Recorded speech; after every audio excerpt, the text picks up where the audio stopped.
So in the past 3 months I've been pretty busy making the engineering level, and while I feel like the layout is complete, I still have a bunch of new enemies which need to be scripted, modeled, textured and animated for the player to encounter.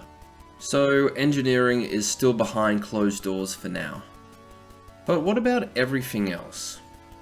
I did a major texture revamp for my wall since people were getting lost and confused with the old placeholder texture.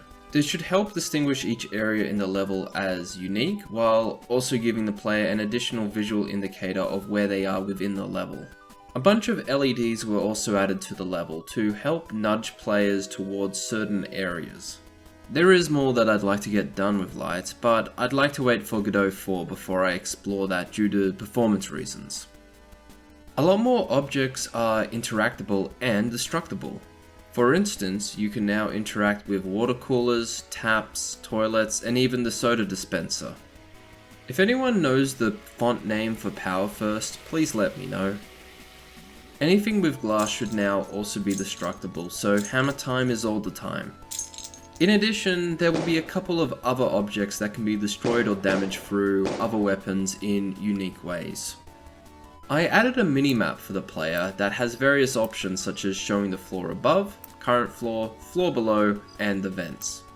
I'd say it's fairly useful, but if you don't want it, then you can just throw it away and gain another module slot for your character.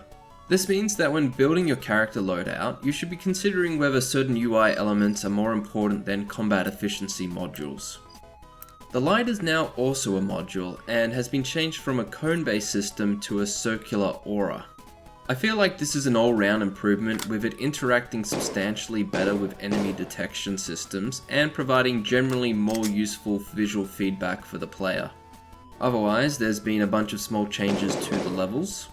A gamma menu has been added since this game is really dark on certain monitors. A couple new objects like the fan have been added.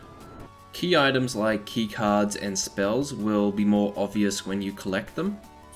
Getting hit now provides the player with some proper feedback. Your weapons now render on another layer, so no more hitting the hammer through the wall. And any chat message you get will now be shown below the middle of your screen, so it's easier to know when Steve or someone else is talking to you. And that's it. If you're interested in trying out the new build, you can play it on Windows or Linux with the link in the description.